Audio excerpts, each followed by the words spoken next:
வணக்கம். இன்னைக்கு நாம பார்க்க போற இந்த வரலாற்று விளக்குவரை உண்மையிலே ரொம்ப சுவாரஸ்யமா இருக்க போகுது. கொஞ்சம் கற்பனை செஞ்சு பாருங்க. நம்மளோட இந்த மாடர்ன் வாழ்க்கையை அப்படியே ஓரமா வச்சுட்டு கரெக்டா 1000 வருஷத்துக்கு முன்னாடி ஒரு டைம் டிராவல் செஞ்சு போனா எப்படி இருக்கும்? அந்த காலத்துல சாதாரண மக்கள் எப்படி வாழ்ந்தாங்க, என்ன வேலை செஞ்சாங்க, எப்படி செழிப்பா இருந்தாங்கன்னு மிக ஆழமா பார்க்க போறோம். தயாரா இருக்கீங்களா? சரி, இப்போ நம்ம வாழ்க்கையில பசிச்சா உடனே ஸ்விக்கி ஜொமேட்டோன்னு ஆர்டர் பண்றோம். பேசணும்னா ஸ்மார்ட் போன் இருக்கு. நினைச்ச இடத்துக்கு போக அதிவேக போக்குவரத்து இருக்கு. ஆனா இதெல்லாம் எதுவுமே இல்லாத இயற்கையோடும் கடுமையான உடல் உழைப்போடும் மட்டுமே பின்னி பணிஞ்சிருந்த அந்த 1000 வருஷத்துக்கு முந்தைய வாழ்க்கை, அது டோட்டலா வேற லெவல். அவங்களுடைய ஒவ்வொரு நாளும் எப்படி நகர்ந்ததுன்னு தெரிஞ்சுக்கணுமா? வாங்க ஆழமா பார்க்கலாம். இந்த முழுமையான வரலாற்ற ரொம்ப ஈஸியா புரிஞ்சுக்க நாம இத 5 பகுதியா பிரிச்சு பார்க்க போறோம். பரந்து விரிந்த எல்லைகள், அன்றைய ஆடை கலாச்சாரம், விவசாயமும் வாழ்வும், நகரங்களும் வர்த்தகமும், அப்புறம் கடைசியா அந்த தங்க பறவையின் வீழ்ச்சி. இதான் நம்ம பிளான். சரி, முதல்ல பகுதி 1, பரந்து விரிந்த எல்லைகள்.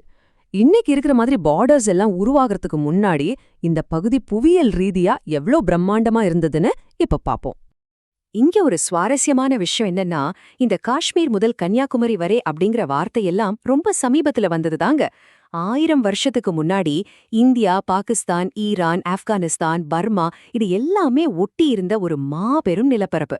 சந்திரகுப்த மௌரியர், அசோகர் காலத்துல மட்டும்தான் இது ஒரு குடையின் கீழ் இருந்தது. மற்ற நேரங்கள்ல பல்வேறு மன்னர்களாலும் கணக்கிலடங்கா காட்டு பழங்குடியினராலும் தான் இந்த பிரம்மாண்டமான நிலப்பரப்பு ஆளப்பட்டு வந்தது. இவ்ளோ பெரிய நிலப்பரப்பு இருந்தாலும் ஒரு நிமிஷம் இந்த நம்பரை கவனிங்க. அன்றைய மொத்த மக்கள் தொகையே வெறும் 3 கோடி தான். ஆமாங்க, வெறும் 3 கோடி மக்கள் தான் இவ்ளோ பெரிய இடத்துல வாழ்ந்தாங்க. ஐரோப்பாவுக்கு அடுத்தபடியா உலகத்திலேயே அதிக மக்கள் தொகை இருந்த இடம் இதுதான் என்றாலும், காடுகள்ல வாழ்ந்த பழங்குடி மக்களை கணக்குல சேர்க்காமலேயே இது எவ்ளோ குறைவான எண்ணிக்கைன்னு கொஞ்சம் யோசிச்சு பாருங்க. அடுத்ததா பகுதி 2, அன்றைய ஆடை கலாச்சாரம். வெறும் நிலப்பரப்பு மட்டும் தாண்டி மக்கள் போற்றிருந்த உடைகள்ல அவங்களோட சமூக அந்தஸ்து எப்படி நெய்யப்பட்டிருந்ததுன்னு பாக்குறது ரொம்பவே இன்ட்ரெஸ்டிங்கா இருக்கும். காலப்போக்குல ஃபேஷன் எப்படி மாறியிருக்கு பாருங்க. கிபி 500கள்ல குப்த பேரரசு காலத்துல தான் சாரி அப்படிங்கிற சம்ஸ்கிருத சொல்லிலிருந்து வந்த புடவை கட்டும் வழக்கம் ஆரம்பமாச்சு. அதுக்கப்புறம் கிபி 1000த்துல ஈரானிய இஸ்லாமியர்களால வட இந்தியாவுல சல்வார் கமீஸ் அறிமுகமாச்சு. ஆனா எத்தனை அந்நிய படையெடுப்புகள் நடந்தாலும் சரி, ஆண்களுக்கான அந்த எளிய பருத்தி வேட்டி மட்டும் எந்த மாற்றமுமே இல்லாம ஒரு நிலையான அடையாளமா அப்படியே தொடர்ந்தது. உண்மையிலேயே ஆடைகள் தான் அன்னைக்கு ஒரு அல்டிமேட் ஸ்டேட்டஸ் சிம்பிள்.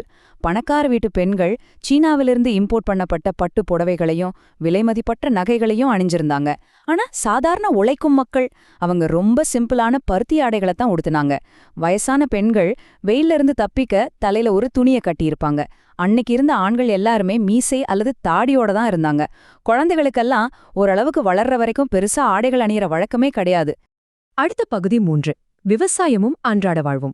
இந்த பழமையான சமூகத்தோட முதுகெலும்பான மக்களோட நிஜமான டெய்லி லைஃப், அதாவது விவசாயத்தை பத்தி இப்போ ஆராய்வோம். இந்தியா முழுக்கவே விவசாயம் நடந்தாலும் தமிழ்நாடு, ஆந்திரா, கர்நாடகா மாதிரியான தென்னிந்திய மாநிலங்கள் தான் நெல் மற்றும் பருத்தி உற்பத்தியில உண்மையான மாஸ்டர்ஸா இருந்தாங்க. உணவுக்கான தானியங்கள், ஆடைக்கான பருத்தி, கூடவே கால்நடை வளர்ப்பு, இதுதான் உங்க வாழ்க்கை. பல நூற்றாண்டுகளுக்கு அப்புறமா ஆங்கிலேயர்கள் வந்த பிறகுதான் இங்கிருந்த விவசாய நிலங்கள்ல ஓபியம் மாதிரியான பணப்பயிர்களை எல்லாம் வளர்க்க சொல்லி நம்ம விவசாயிகள் கட்டாயப்படுத்தப்பட்டாங்க. மின்சாரம், டிராக்டர்னு எந்த மெஷினும் இல்லாத ஒரு உலகத்தோட டெய்லி ரொட்டீன் எப்படி இருந்திருக்கும்னு நினைக்கிறீங்க? ரொம்பவே கஷ்டந்தாங்க. பகல் முழுக்க வயல்வெளிகள்ல கடுமையான உழைப்பு. சூரிய ஒளிதான் அவங்களுக்கு எல்லாமே. அதனால நைட் 7 மணிக்கெல்லாம் இருட்டின உடனே தூங்க போயிடுவாங்க. மறுபடியும் சூரியன் உதிக்கிறதே தெரியாது. அதுக்கு முன்னாடியே எழுந்து மறுபடியும் வேலைக்கு கிளம்பிடுவாங்க. இது ஒரு ரெஸ்ட் இல்லாத கடுமையான சுழற்சியா இருந்தது. சரி, இப்போ பகுதி 4, நகரங்களும் உலகளாவிய வர்த்தகமும். கொஞ்சம் இந்த அமைதியான விவசாய கிராமங்களை விட்டுட்டு இந்த பகுதியை உலக அளவுல ஃபேமஸ் ஆக்கின பரபரப்பான நகரங்கள், அதோட மேக்ரோ பொருளாதாரம் எப்படி இருந்ததுன்னு பாப்போம். அன்னைக்கு இருந்த பொருளாதார ஆதிக்கம் எவ்வளவு பிரம்மாண்டமானது தெரியுமா? கேட்டா ஆச்சரியப்படுவீங்க. உலகத்தோட மொத்த ஏற்றுமதியில கிட்டத்தட்ட 30% பொருட்களை இந்தியா மட்டுமே சப்ளை பண்ணுச்சு. ஆடைகள், மசாலா பொருட்கள், உணவு தானியங்கள்னு எல்லாமே இங்கிருந்து தான் கப்பல் கப்பலா உலக நாடுகளுக்கு போச்சு. உண்மையிலேயே ஒட்டுமொத்த உலக பொருளாதாரத்துக்கும் நாம தான் ஒரு பெரிய தூணா இருந்திருக்கோம்.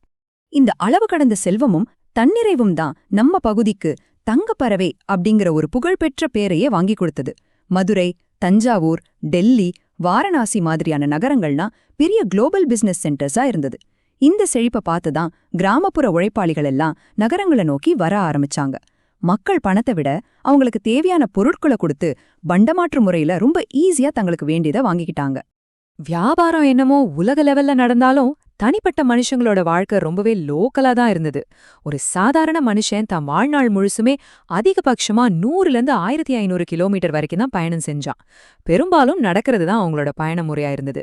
குடும்பமா போகணும்னா மாட்டு வண்டிதான். ரொம்ப வருஷத்துக்கு அப்புறமா அரேபிய குதிரைகள் எல்லாம் இங்க வந்த பிறகுதான் தூர பயணங்களும் ஆடம்பர பயணங்களும் கொஞ்சம் சாத்தியமாச்சு. இப்போ கடைசி பகுதி 5, தங்கப்பறவையின் வீழ்ச்சி. இவ்வளவு பெரிய பொற்காலத்தை முடிவுக்கு கொண்டு வந்த அந்த திடீர் பொருளாதார மாற்றம் எப்படி நடந்ததுன்னு வரலாற்று தரவுகளோட கொஞ்சம் பாரபட்சம் இல்லாம பார்க்கலாம். இந்த வீழ்ச்சியோட டைம்லைனை கவனிங்க. இங்க குட்டி கிடந்த அந்த அபாரிமிதமான செல்வம் தான் கஜ்னி முகமது, தைமூர் மாதிரியான வெளிநாட்டவர்களோட படையெடுப்புகளை ஈர்த்துச்சு. அதுக்கப்புறம் வந்த ஆங்கிலேயர்களோட காலனித்துவ கொள்கைகள் நம்மளோட பொருளாதார இயந்திரத்தையே முற்றிலுமா உடைச்சு போட்டுச்சு.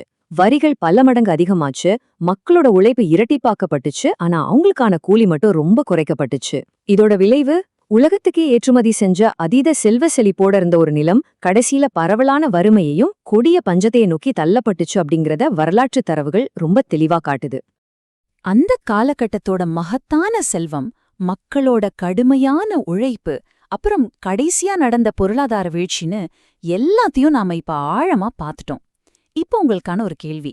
இந்த தரவுகளின் அடிப்படையில நீங்க திடீர்னு 1000 வருஷத்துக்கு முந்தைய உலகத்துக்கு போயிட்டீங்கன்னா உங்களோட அன்றாட வாழ்க்கை எப்படி இருக்கும்னு நினைக்கிறீங்க? எந்த தொழில்நுட்பமும் இல்லாத அந்த கடுமையான உலகத்துல நீங்க எப்படி வாழ்ந்திருப்பீங்கன்னு கமெண்ட்ல சொல்லுங்க. இந்த வரலாற்று விளக்க உரை உங்களுக்கு பிடிச்சிருக்கோன்னு நம்புறேன்.